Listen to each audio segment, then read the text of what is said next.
the final part of Chers amis, nous allons poursuivre notre 61e édition de la COSAC et la conclure.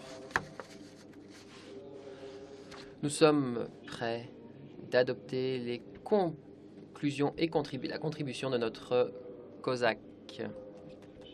J'ai besoin de votre attention un instant, car, chers collègues, sachez qu'hier, durant la rencontre des chefs de délégation, nous avons pu nous mettre d'accord sur les projets de conclusion et contribution de la 61e COSAC.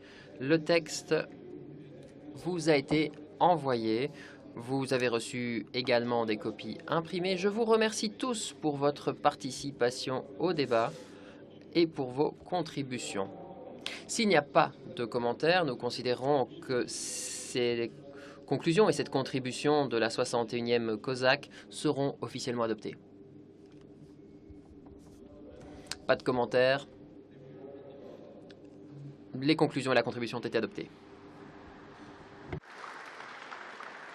Thank you everybody for the wonderful... Merci à tous pour votre fantastique travail.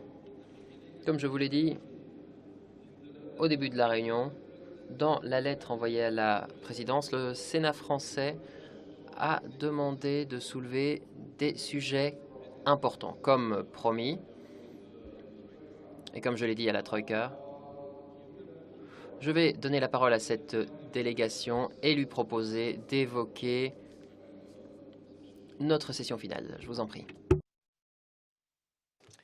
Merci, Monsieur le Président.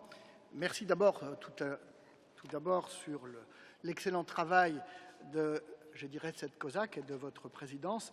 Et merci également de m'accorder quelques instants pour que je puisse exprimer le souci qui est le mien, l'ensemble du Sénat, je suis persuadé également l'ensemble des parlements français, sur le volontariat et le bénévolat des sapeurs-pompiers.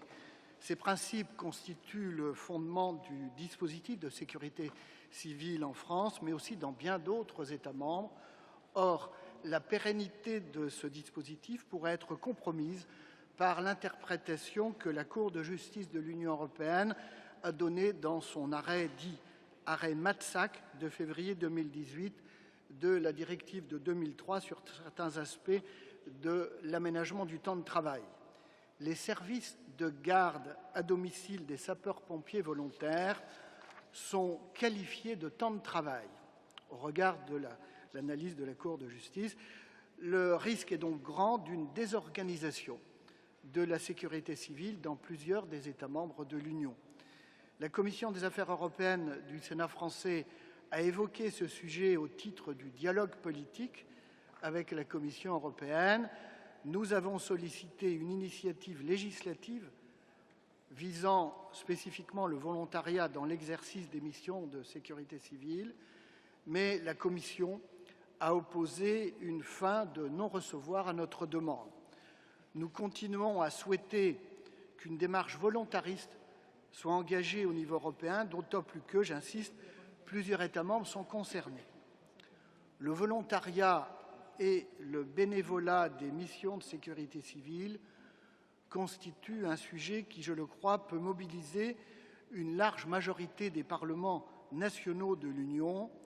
Ce sujet est essentiel à la fois pour l'aménagement et la vitalité de nos territoires, mais pour les citoyens eux-mêmes qui ont tout intérêt à bénéficier d'une telle valeur ajoutée européenne, alors que l'Union vient de réformer son mécanisme de protection civile.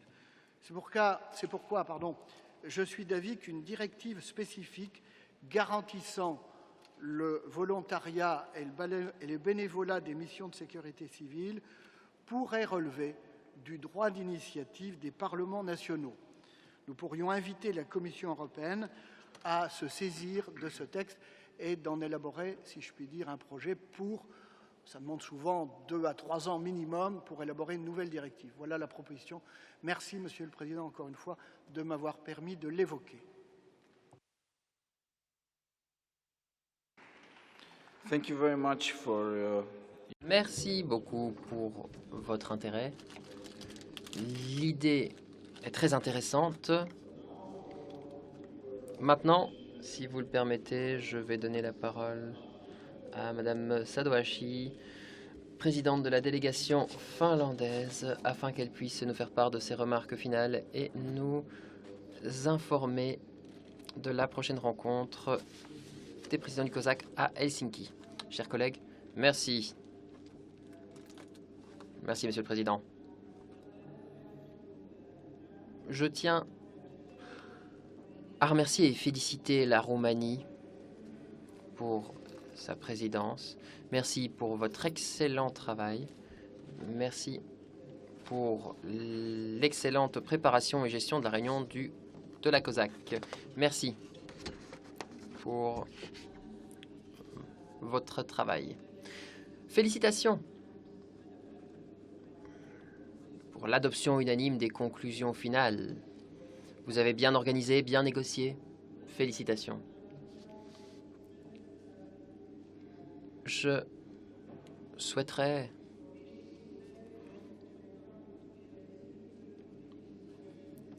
vous inviter à Helsinki durant la présidence finlandaise qui commence lundi prochain. Nous aurons une rencontre de la présidence de la COSAC en juillet, le 21 et le 22 juillet, et une plénière de la COSAC en décembre, du 1er au 3 décembre. Voilà, je serai très heureuse de vous accueillir à Helsinki. Vous le savez peut-être, nous avons eu des élections récemment, au mois d'avril, et notre nouvelle coalition de 5 partis a donné naissance à un gouvernement ce mois-ci. Bref, c'est un tout nouveau gouvernement. Les commissions parlementaires ont été nommées après la formation du gouvernement, la semaine dernière. En bref, nous sommes tous de petits nouveaux. La présidence publiera son programme demain. Monsieur Andrin, le Premier ministre, la publiera en plénière du Parlement finlandais. Ce programme n'est pas encore public, mais il y a une bonne partie européenne dans notre programme de travail. Nous insisterons sur le niveau d'ambition climatique et sur la nécessité de renforcer nos ambitions en matière climatique. Dans notre programme, nous insisterons sur l'état de droit comme base de travail et en tant qu'élément essentiel de toutes les initiatives de l'Union européenne. Nous inciterons notre programme également sur la nécessité du développement d'une coopération multilatérale internationale. Voici les grandes lignes de notre gouvernement, du programme de notre gouvernement et plus que probablement de la présidence finlandaise de l'Union. Félicitations et merci à la présidence roumaine et je me réjouis de vous accueillir prochainement à Helsinki. Merci beaucoup. Nous nous réjouissons de nous rendre en Finlande. Nous allons conclure, mais avant tout, je tiens à vous remercier tous et toutes. Merci d'avoir apporté votre expertise à nos travaux. Je remercie Madame Gabi Kretsou, ma coprésidente. Je remercie le Parlement européen, tous les parlements nationaux. Je remercie la Commission européenne pour leur soutien, leur coopération durant la présidence roumaine du Conseil. Je vous remercie tous personnellement. Je remercie également le secrétaire du COSAC, la COSAC, les interprètes, les techniciens, le personnel de la Chambre des députés roumaine et toutes les personnes impliquées dans la préparation et l'organisation de la réunion. Merci à tous. Merci pour votre présence. Maintenant, après la conclusion de la session, mes collègues se feront un plaisir de guider ceux qui ont accepté de déjeuner avec nous au lieu du déjeuner. Et je vous souhaite un bon retour chez vous.